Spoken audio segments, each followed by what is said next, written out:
дар мавҷ барномаи иттилоотии хабар.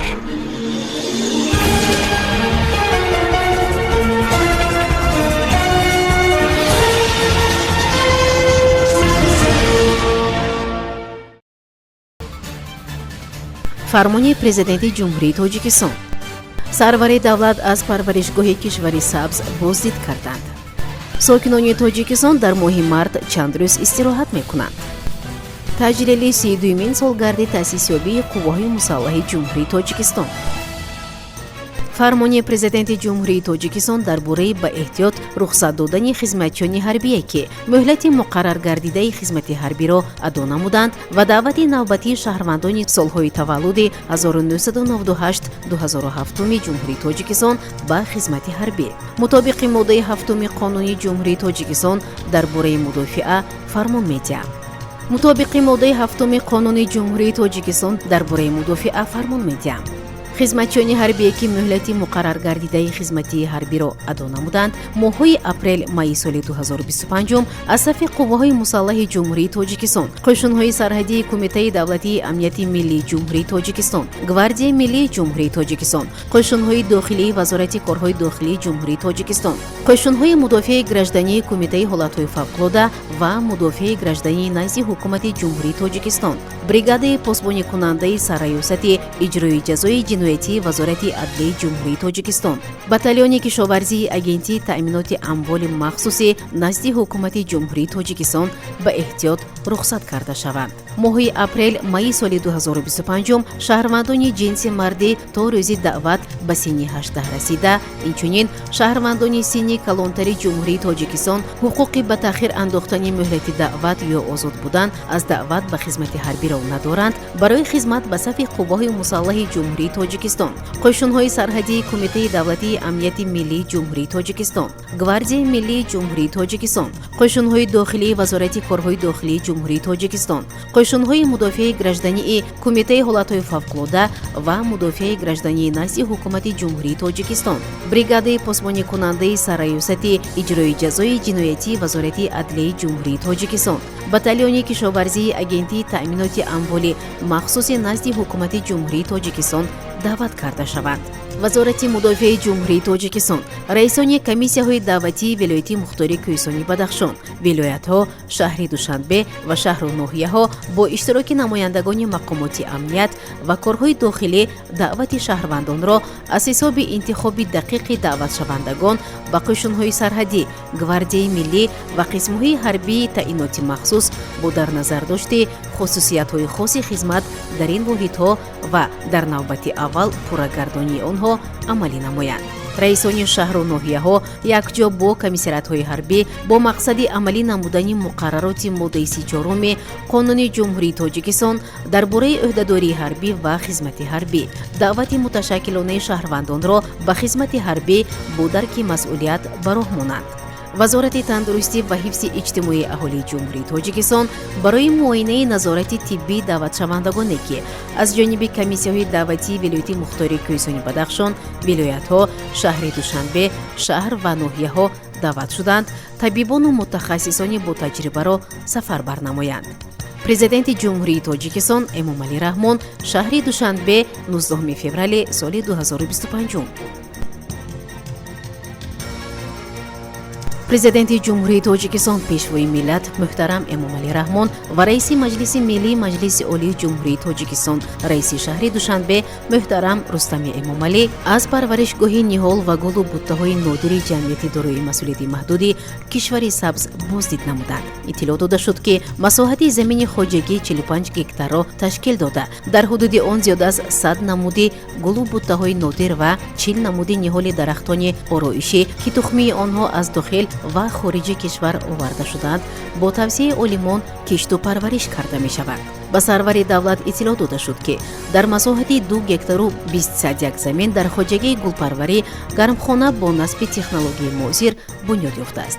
дар гармхона ниҳоли дарахтон ва гулу буттаҳои гармидӯст парвариш ва ба иқлими тоҷикистон мутобиқ карда мешавад. дар гармхона зиёда аз 100 намуди гулу буттаҳо ва дарахтон аз ҷумла зиёда аз 500 000 гули хонагӣ ва 100 000 гули бисёрсола бо усули муосир ва пешрафтаи ҷаҳонӣ аз тухми кишту парвариш меёбад. зимнишносоӣ бо фаъолияти хоҷагӣ роҳбари давлат ба фаъолияти гулпарварон ва маҳсулоти заҳмати онҳо баҳои баланд дода, коргаронро ба вусъат додани ин таҷрибаи ибратбахш, зиёд намудани мутахассисон ва муассисаҳои гулпарварӣ аз ҷумла дар дигар гӯшаҳои кишвар ҳидоят намуданд. сарвари давлат бо коргарон суҳбати самимӣ доир намуда барои зиёд кардани майдони парвариши гулу буттаҳои ороишӣ ва таъсиси гармхонаҳои гулпарварӣ ба масъулини соҳа дастуру супоришҳо доданд. Президенти кишвар ба роҳбарони марказҳои фарҳангию фароғатӣ ва боғҳои пойтахт супориш доданд, ки бо истифода аз заминаи мусоиди чунин парваришгоҳҳо барои ободонию сабзкорӣ ва боз ҳам зебову дилнишин гардонидани боғу гулгаштҳо, кӯчаву хиёбонҳои шаҳри Душанбе ва ноҳияҳои атрофи он аз шароиту имконияти мавҷуда самаранок истифода баранд. хабар медиҳад Амид Ховар. сокинони ҷумҳурии Тоҷикистон дар моҳи марти соли равон 15 рӯз истироҳат хоҳанд кард. дар ин бора аз Федератсияи иттифоқҳои касабаи мустақили Тоҷикистон ва Азия Плюс хабар доданд. ин моҳ шаҳрвандони кишвар бо таваҷҷӯҳ ба ҷашнҳо аз ҷумла рӯзи модар ва ҷашни Наврӯз, инчунин бо дар назар гирифтани рӯзҳои ғайрикорӣ 15 рӯз истироҳат мекунанд. бар асоси қонуни кишвар дар бораи рӯзҳои ид, агар ҷашни расмии давлатӣ ба рӯзи истироҳат шанбе ва ё якшанбе рост ояд, пас рӯзи кории баъдӣ низ рӯзи истироҳат мешавад.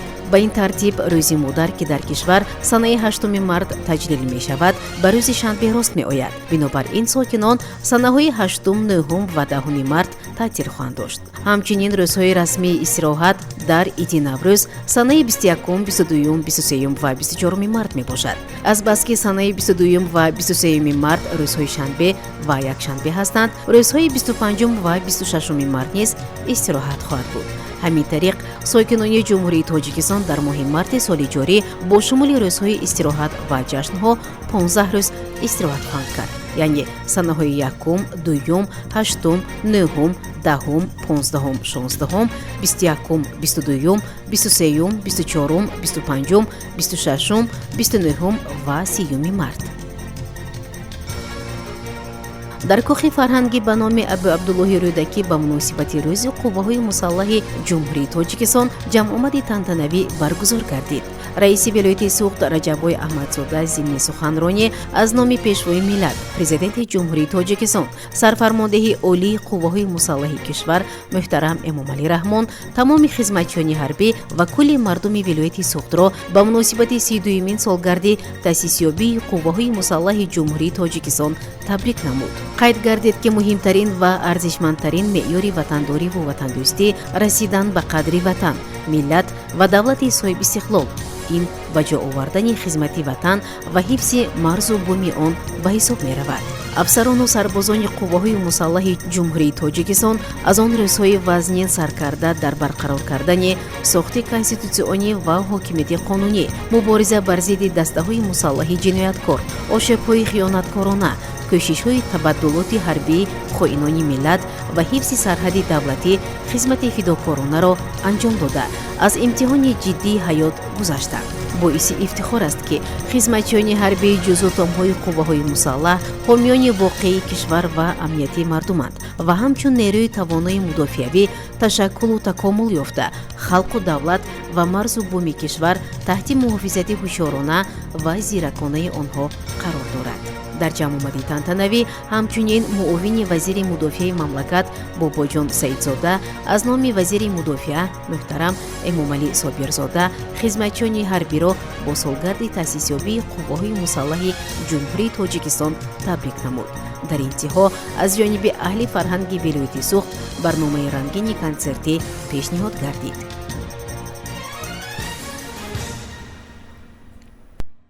дар мавҷ барномаи иттилоотии хабар.